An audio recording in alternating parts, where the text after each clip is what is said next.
Yes. Not here.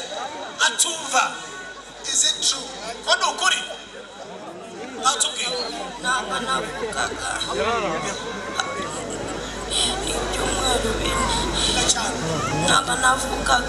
Speak for the last 4 weeks.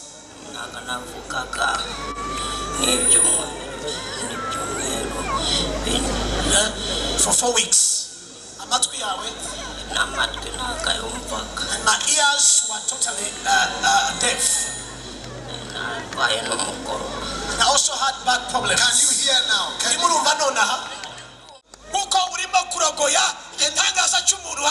Anybody who is walking now is disturbing people who are being healed. And one day you also need a miracle. Right now, everyone stand where you are. There is power here. I said there is power here. Jesus is alive. He's a healer and a savior. And tonight, he's going to heal you. Every curse in your family, every curse in your house, every snake and crocodile, spirits, evil powers are breaking and are coming out. In the name of Jesus. Wherever you are right now, put your hand wherever your problem is. I see somebody with a demonic problem. That demon is coming out now. I said it's coming out now. Come out. Come out. Yes. Bring to me right now. Anybody falling down and screaming, bring them to me. Bring them to me in the front here. Bring this, bring here. There's power here. There's power. Yes. Right now. Listen, wherever you are, no one should move. If somebody fall down where you are, you bring them, just leave them for now. Come, anyone over there, bring them here. There's power here tonight. Move back a little. Move back a little. Bring them. Anybody who has collapsed. There's power here tonight. God's power is here. Yes. Jesus is a savior. Yes. And a healer. In the stand far away, wherever you are, something is happening. Okay, leave them now. I'm praying. Just put them here. Yes. Put your hand on your head right now. Satan, listen carefully. Yes. In the name of Jesus. In the name of Jesus. I bind your presence. I command evil spirits that are operating. Come out! Come out! I cast out devils. I cast out devils. Now! Now! In the name of Jesus. I see a dragon coming out of somebody right now. Come out! In the name of Jesus. Somebody has fallen down over there. Bring them to me. Quickly. There's power here. There's power here. Miracles are taking place. Miracles are taking place. Yes. Far away over there. Somebody's eyes. Somebody could not see. Yes. Miracle is happening. Yes. God is opening eyes. Receive your healing. Receive your healing. In the name of Jesus. In the name of Jesus. Every witchcraft power is breaking now. Come out. Come out. In the name of Jesus.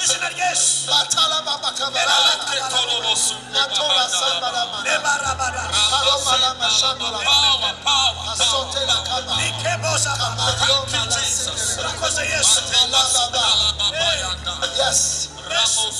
Now, put your hand on your belly. The Bible says, out of your belly shall flow rivers, living waters, living waters, not devils. Any devil, any power that is operating, that is not the power of God. In the name of Jesus, put your hand on your belly. I see a serpent. It has rolled up like this in somebody's belly. In the name of Jesus, I command you, come out! All over this place, at the back there, wherever you are, receive it now. Demon powers are breaking. I'm breaking. In the name of Jesus, every coiled snake that is hiding in somebody, Satan's power is broken. In the name of Jesus. Everybody lift your hand now. Lift your hand. At the stands, lift your hand. Power belongs to God. Power belongs to God. Satan's work in your life is finishing tonight. Tonight. In the name of Jesus. Receive healing. Receive healing. Receive power. Receive power. Receive power. Oh yes. In the name of Jesus. In the name of Jesus. Thank you, Father, for miracle, for healing, for your power that is at work now. In the name of Jesus.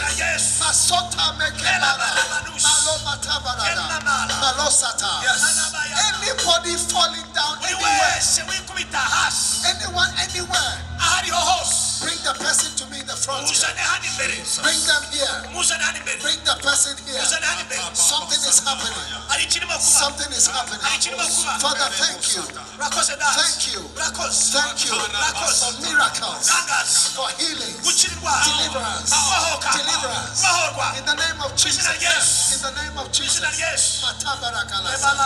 Oh yes.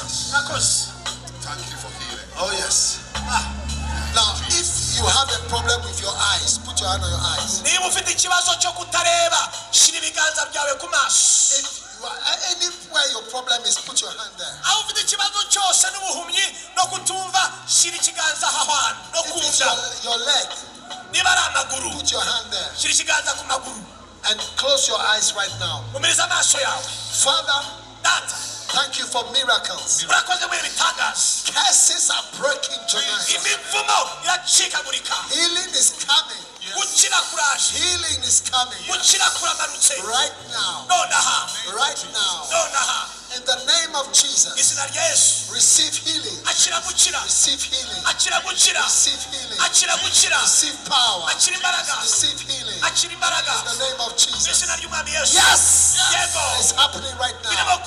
Thank you, Lord. In Jesus' name. Now, wherever you are, check yourself. You see something has happened. There are many things that have taken place tonight. If God has healed you, God has touched you, maybe you couldn't see. Open your eyes now. You had a pain. You had a lump in your breast. Cancer. Diseases. Tonight I'm praying for the sick. God's power is here. If God has healed you, wherever you are, check yourself. God has healed you. Come to the front here. Come from wherever you are. I want to pray for you. And I want to take your testimony. Come. Wherever you are, God has done something. How many believe that God has healed you tonight? How many believe that God has healed you tonight? Now, if God has done something for you, wherever you are, Not that he will do it in the future. But right now, I see that something has happened. God has done something. Come to me. Come to the front here. Come.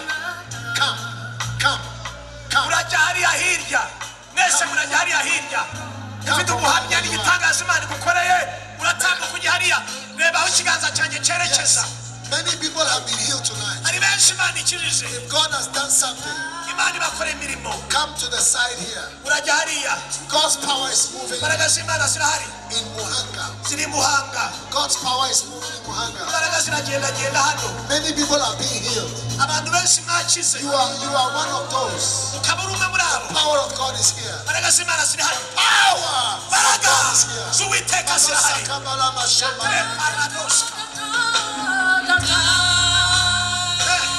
Thank you, Jesus.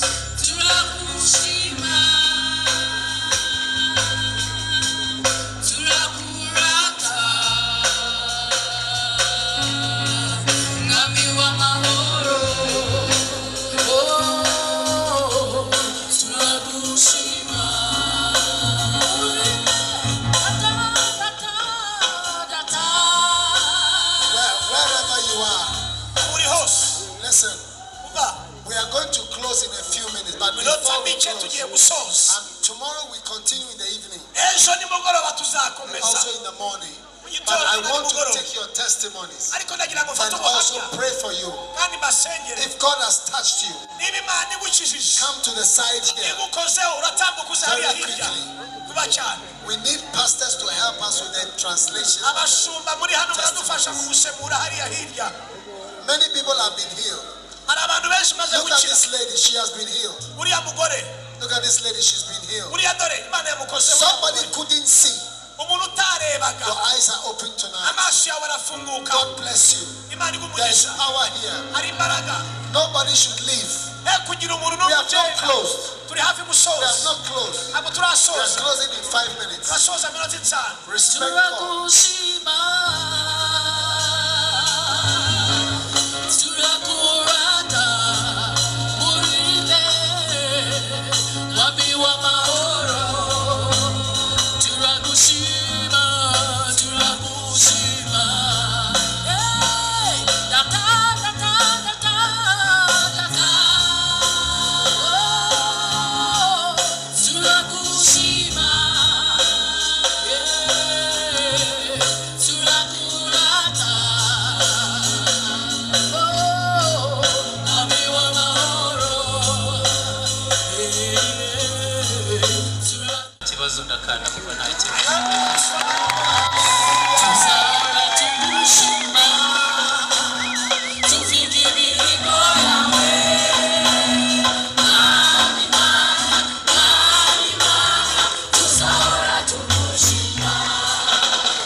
As you were praying, she suddenly realized she was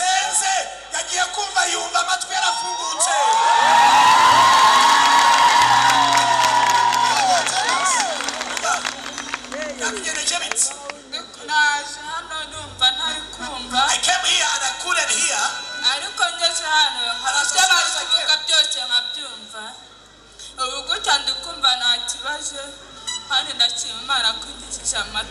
After the prayers, I heard something important. My ears opened up. Now I can hear very well. Wow, she could not hear, but now she can hear. Are you telling the truth or you are lying? It is, I'm speaking the truth. I am hearing very well. I have had this problem for so long. Wow. Give Jesus a shout of praise.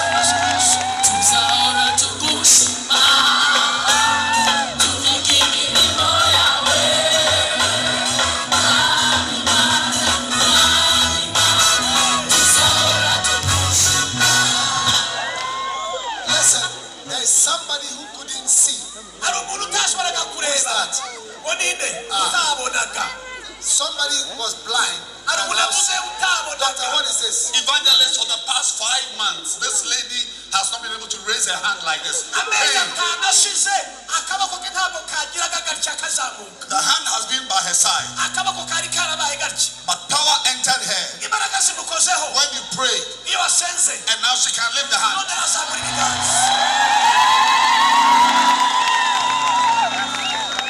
What was wrong with your hand? My problem was in my hand. Doctor, what is this? Normally, this is a problem of the frozen shoulder syndrome. And also, this hand was like this, which would also represent a monoparesis, a type of stroke. Yes. Jesus is a healing Jesus. Power has entered the hand. Wow. Evangelist, since she was 8 years, she felt like a cloud was hanging on the eye. She couldn't see very well. And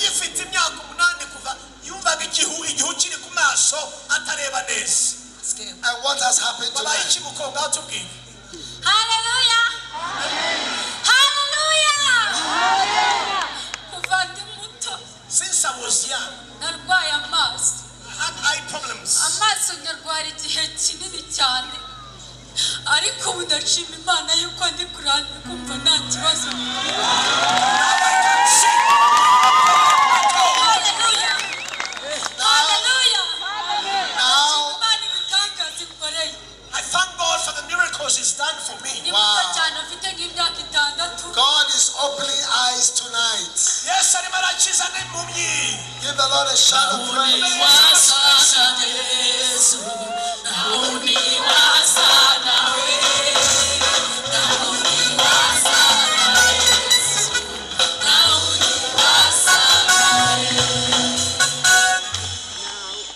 Evangelist, this lady had a big swelling on her leg and severe back pain. Tonight, Wow.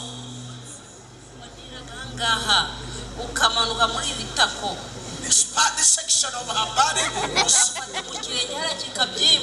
was sick from this shoulder to the legs, and there was a swollen part here. When I came here tonight, my shoe could not even fit my leg. Wow. I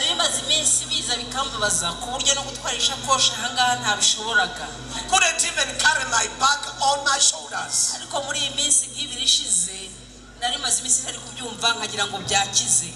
noneho ntangara Imana ishatse kunyiriza aha kano kanya umukozi w'Imana atajya ngo hano hari imbaraga za Yesu zikiza bita numva umuriro uhinze muri wa mutsi wongera kumbabaza cyane nishakoshi yari ifite ku ruhande numva kumbabaza ntabwo uyu kuboko shoye gutwarisha. I can speak, but after the prayers I can speak clearly. Wow, thank you Lord in Jesus name. What is this? Everything that double blow.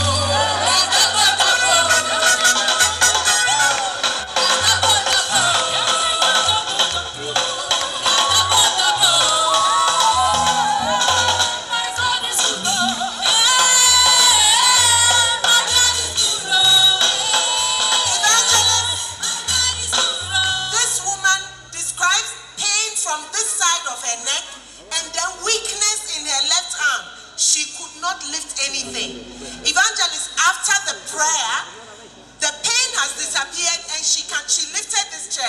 Please tell her to lift the chair. And after kibazo cha hano mu rutugu no mu kuboko kwe kutabasha gufata ikintu none rero no mu kuguru hari teru intebe turebe none no mugo everything is gone now teru intebe turebe. Hallelujah. She could not lift up the chair. Ntabwo yabashaga kubikora gutya. Let her tell us. What has God done for you?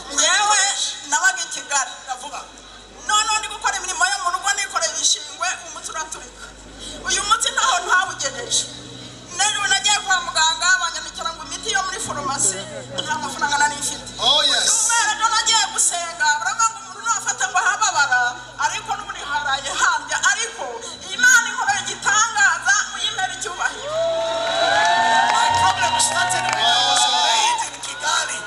lifting up trash. But tonight, the Lord healed every part of the Doctor, body. what is this? Evangelist, you said somebody had a problem with the eyes for 4 years. This man has had blurred vision. He couldn't see well at all. He placed his hand there. Yes. And what happened? And suddenly his eyesight became clear. You can see clearly. Dogita akabwira ngo amaso yanjye n'ingora twa pigmento za ngo nabo nzakira ngo ningende senge nizere ndasenga ariko ubu ndi kubona ndeba neza sinarebaga ku matara ngo mbashe kureba amaso yatagameneka cyane ngomva birambangamira ariko ubu nta kibazo na kimwe mfite. 4 years ago the doctor said that I should pray for myself. My problem was worse. I couldn't look through the lights, but now I can look through the lights and my eyes are with no problem. Wow. Father, thank you for miracle of the eyes. Amen. Olivia, what is happening? Evangelist, when this woman was coming here, this was how her stomach was.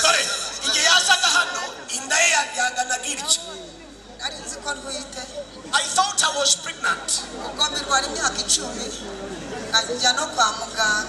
10 years I used to go to the hospital.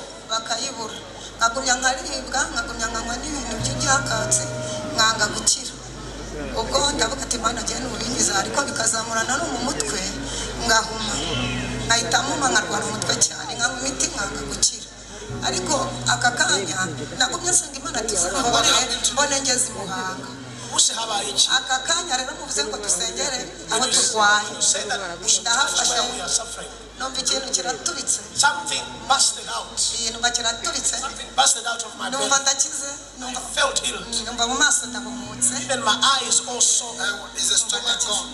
In the yachize? yakize My stomach is healed. She says that the thing filled it like that. none ndashima Imana rwose ko Imana inkijije Yesu arangijije kuko nasabye Imana ngo nzagera aha ngaha ko nari umuririmbyi muri ratorero. Everybody with a big stomach, you are being healed today. Buri wese ufite ikibazo cyo mu nda n'inda yawe ikire mu izina rya Yesu. Sakuza, sakuza, sakuza, simuka, simuka, everything I talk about,